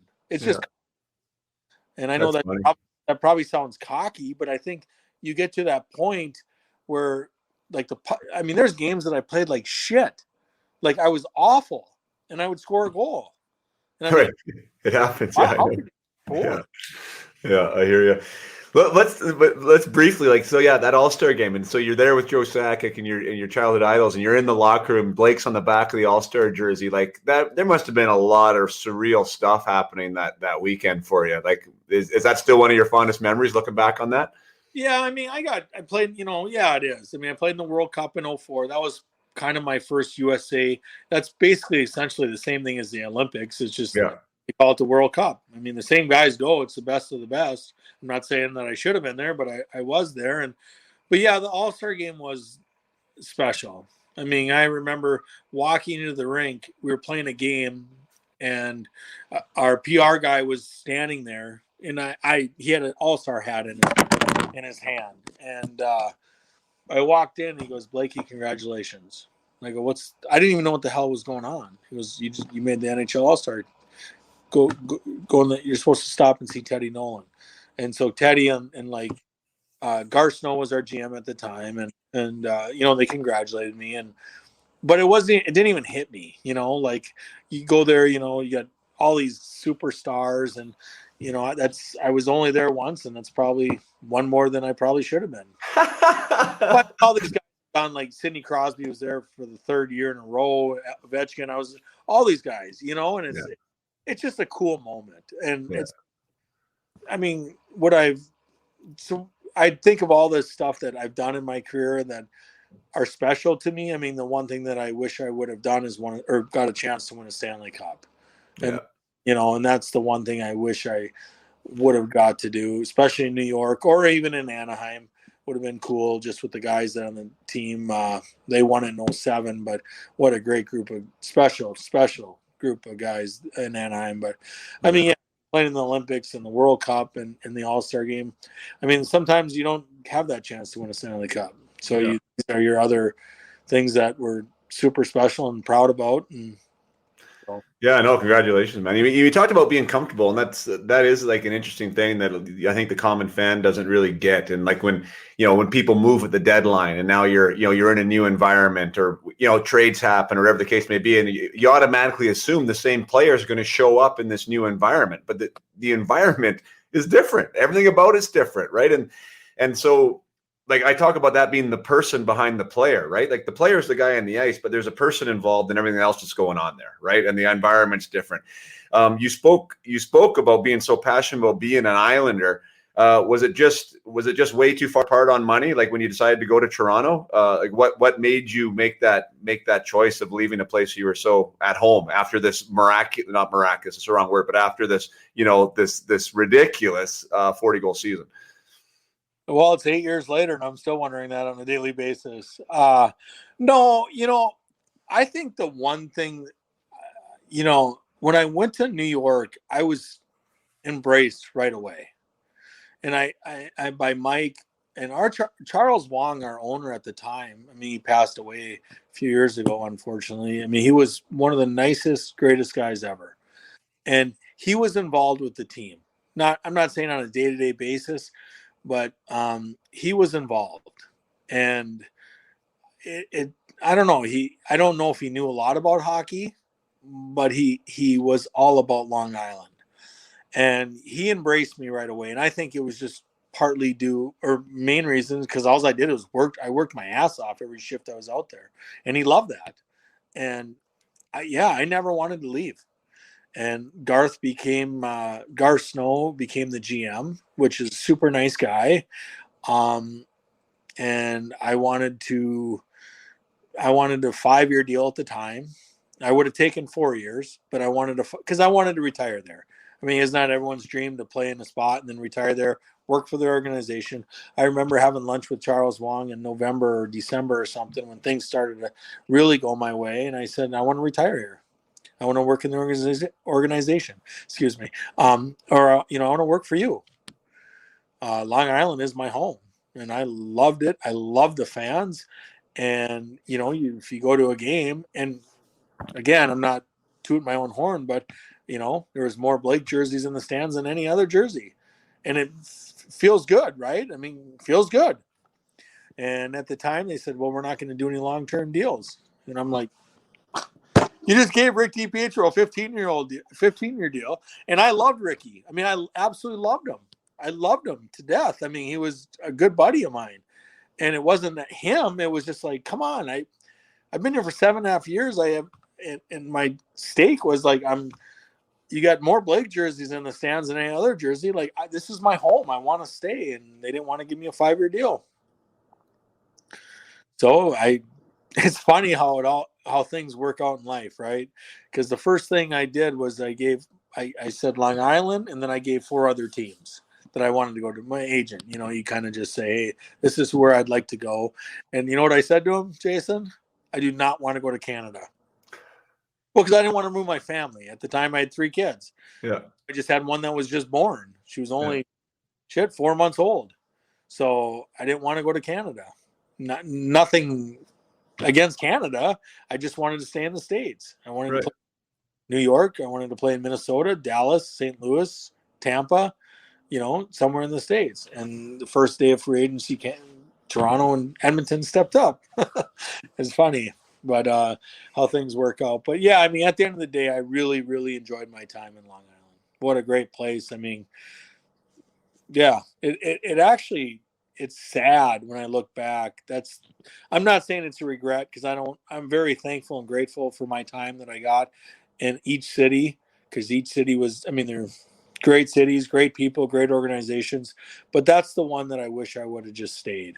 But because it was home for me. My kids went to school. They grew up there. I already had 2 of them were born, and so they were going to school in New York. And it's easier to play when you feel more comfortable. Way easier. And that's one of those ones that it's really tough to know until you've done it, right? And you didn't know at the time either, but Toronto, my brief experience in Toronto, I was with that organization for 3 years, man. Like that's different than Long Island in a lot of ways, right? And you show up there as the big free agent signing after a 40-goal season, and you have a 15-goal campaign, and that doesn't tell all the truths of it. But obviously, things went way differently for you there than they did the previous season. Like when did you know that it just didn't quite feel right, or it wasn't quite working? Training camp, when they told me I had cancer.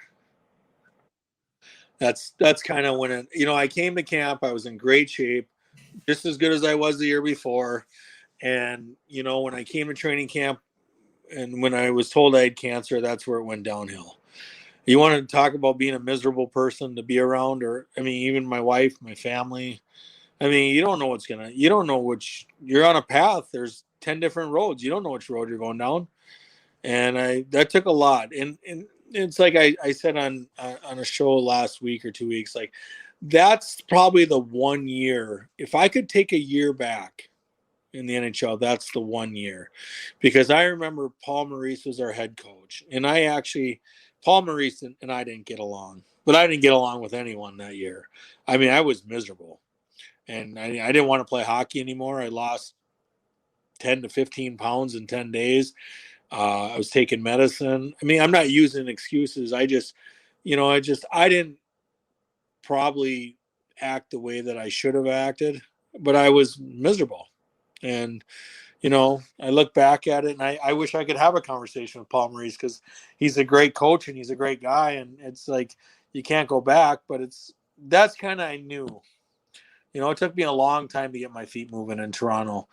And it had nothing to do with anyone there. Great guys, great. I mean, I met one of the nicest guys I ever played hockey with that I'd never even liked, Darcy Tucker. Greatest guy in the world. Really is. And among other guys. And, when I remember my second year, things turned around.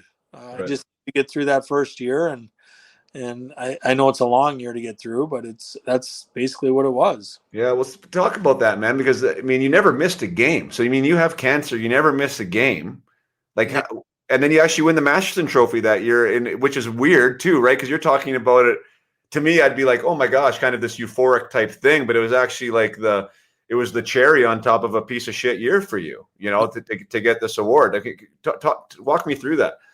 Well, it was, but I mean, it was tough. I mean, like I said, I came into camp, great shape, great everything. I trained just like I did the years before. And, we had our blood test, and guy said, hey, we got to do another blood test, which is not uncommon. You know that. I mean, guys have to do multiple. They might miss something or whatever. And then the third time, that's when I found out. And I started taking this medicine, and think of it as an athlete or a hockey player, your muscle mass and your strength and your weight is a big deal. I mean, if you gain 2 pounds one day, you feel it on the ice, right? I mean, I lost 10 to 12 to 15 pounds in 2 weeks. From the medicine? Yeah, I couldn't keep it in. Any food that I ate, it was coming out one of two ways. I know you don't want to hear that on air, but that's the truth. I lost weight. I mean, so you go in a corner, you don't win battles, but I mean, they're not going to sit me because, I mean, what are they going to do? Sit me because I lost 10 pounds. It's not my fault. It's the card I was dealt, how you handled it. I didn't handle it the right way. I really didn't.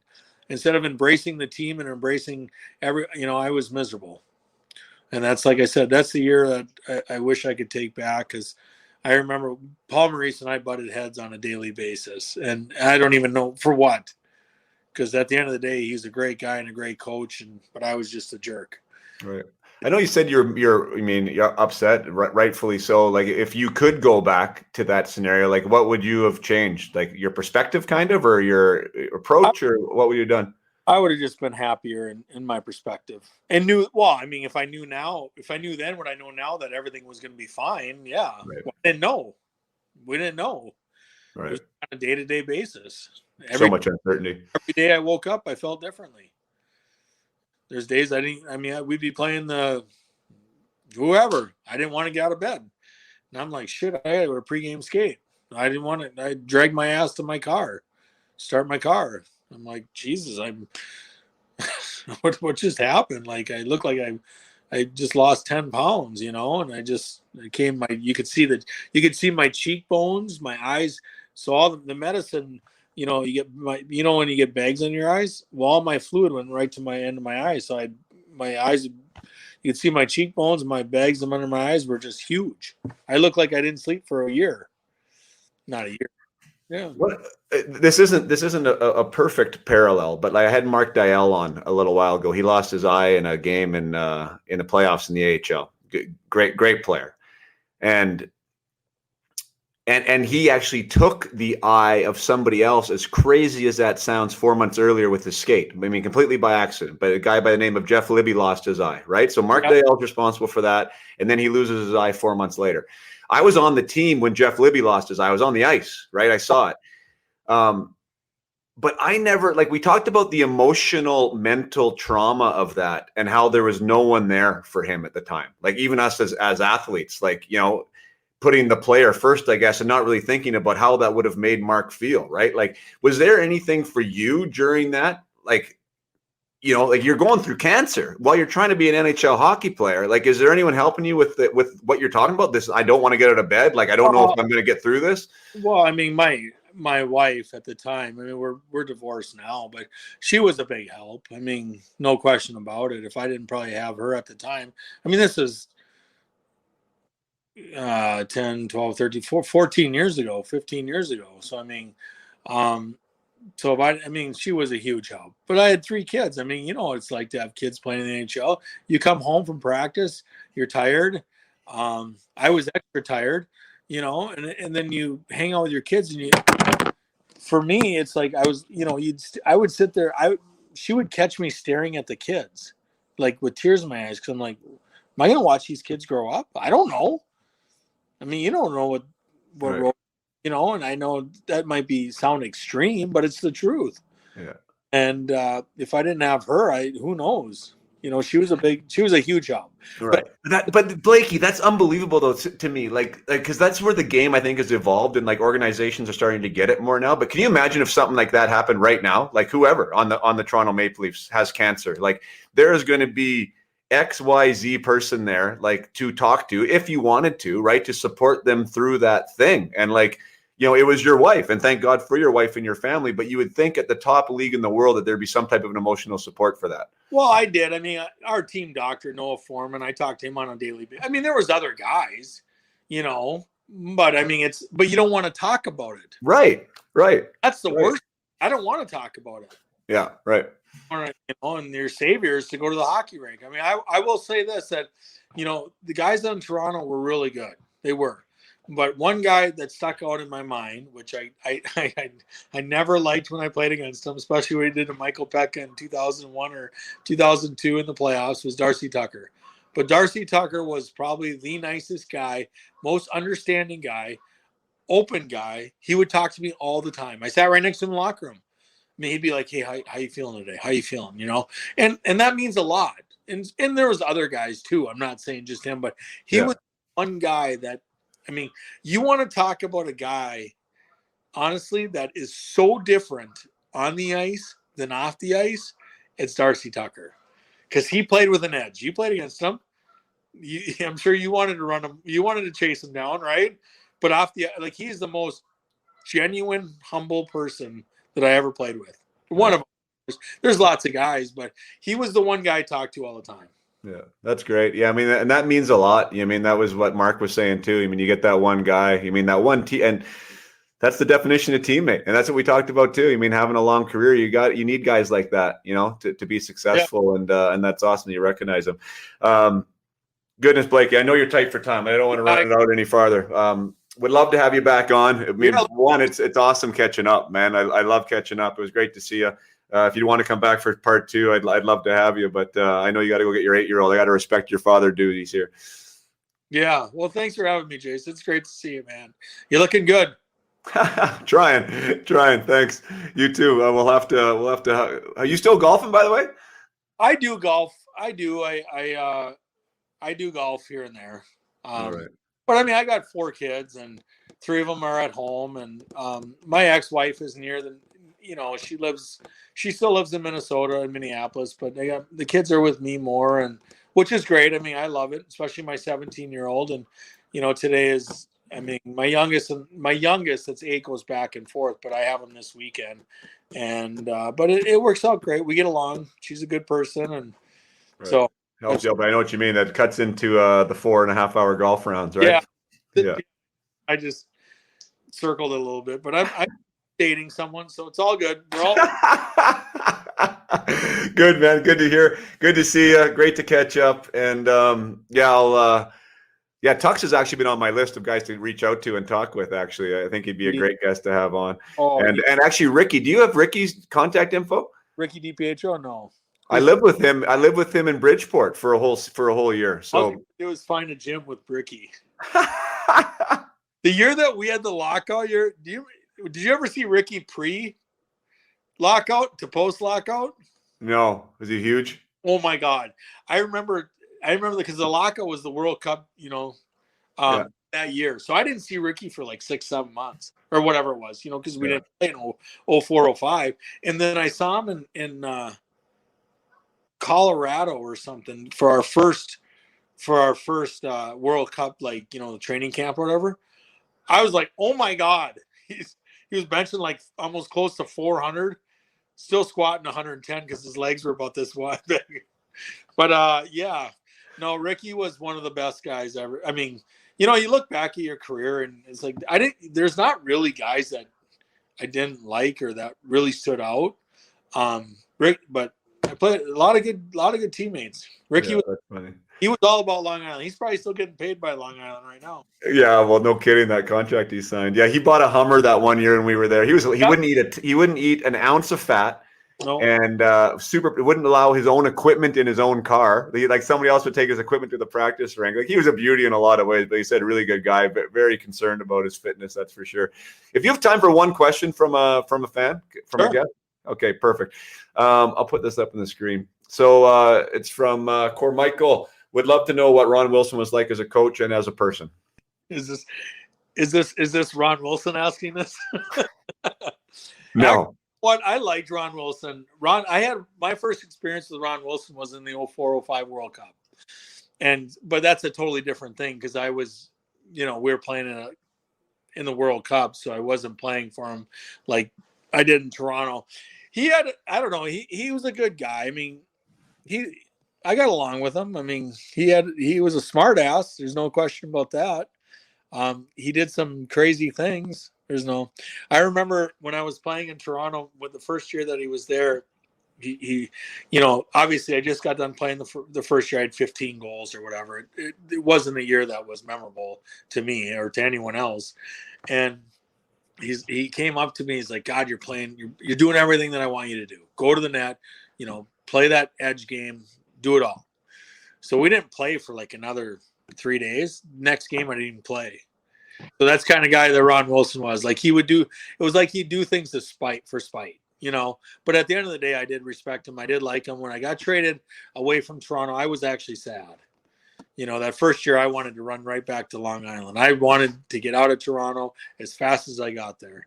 And but that second year when Berkey and Ron Wilson were there, I really enjoyed it. I know that you asked about Ron Wilson. He's a good guy. Yeah. Yeah, there's a lot of different stories about him. I don't know. I don't have any story about him from a personal standpoint, but I know the way the media covered him, and I'm sure there's some inside poker going on there that you could tell a few more things about. Yeah. I know you can't be super open with that stuff, but some guys love playing for him. I'll say that, and some guys hated playing for him. Like there was definitely both sides of that coin. I like to play for him. I just think some days you didn't even know what you're going to get. Right. Like you could be the best player on the team, and I'm not saying I was, but you could be that. And all of a sudden he'll put you down on the fourth line. Right. He didn't let you know who's boss. It was his way. He wanted to make a stand at all times, and it's fine. Like, I remember I didn't play. It was that game we played in Boston. I didn't even play, and my assistants coaches were laughing. They're like, "Don't even worry about it. We have no idea what's going on." I was like, I don't understand that. That's funny. Anyways, man. Guys, I'm sorry. I got to go pick up my Yeah, no worries, man. Have a great one. Again, great catching up. Awesome career. 871 games. So great that I was there at the start of it and got to watch the rest of it. So we'll catch up again, buddy. Good to see you. Good to see you. Thanks, buddy. Bye-bye. Cheers. Thank you so much for staying till the end. I know that was a wild ride. Jason's story is not unlike a lot of the other guests on here, but it's an somewhat unlikely story.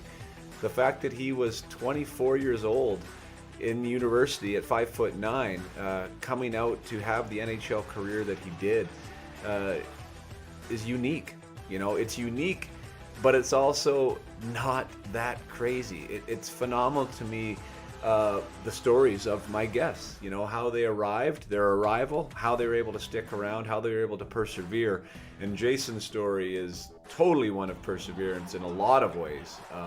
To think that he might have been playing golf if it wasn't for an opportunity to play for a USHL team, that he was prepared, even going to university, that he was kind of thinking about being a golf pro at a local golf course and not thinking about being an NHL player, and how that morphed into 800 games as an NHLer, a $20 million contract signed as a free agent, playing on the U.S. Olympic team. Like, how does somebody play on the U.S. Olympic team that wasn't drafted, that didn't have a job, an NHL job offer to the point of they're 24 years old? Like, this stuff really does happen, and we want to discount it and say it doesn't, but it's crazy how relatively often it does happen. Lots of great takeaways from that discussion. The value of being in a safe place, a comfortable place, and how sometimes we underestimate that. Not only players, but fans as well. Like when players leave to go to a different environment, a lot of things can change. The coach changes, your line mates change, the city changes, everything changes, your routine changes, and that can affect the player. Jason, reflecting back, says maybe he wishes he would have taken less years and stayed in New York. Although he didn't dislike his time in Toronto, he just felt like New York was home.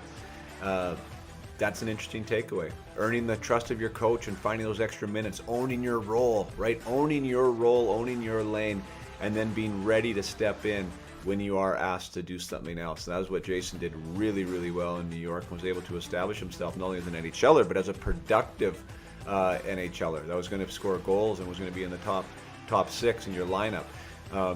That didn't happen overnight. That was 3-4 years in the making, where Blakey was just happy to, well, not happy. He wasn't happy. We talk about that too. The idea of not accepting accepting where you're at, but not having to like it. And Jason hated every second of playing on the fourth line. He wanted to play more minutes, but he wasn't given those minutes. But he stayed there. He worked his tail off. He kept committing. He kept being dedicated, showing up practice the same way, earned the trust of his coach, and then made the most of his opportunities. We also talk about the value of being a teammate, and that cannot be understated. You've heard that here lots of times before. So many good things there. I love that conversation. I wish we could have got into the Olympics. I wish we could have got in a little bit farther. Maybe we'll have Jason back for part 2. But I know there's a lot of good stuff there for everyone. So you know the deal. Play hard and keep your head up. Until next time, it's Jason.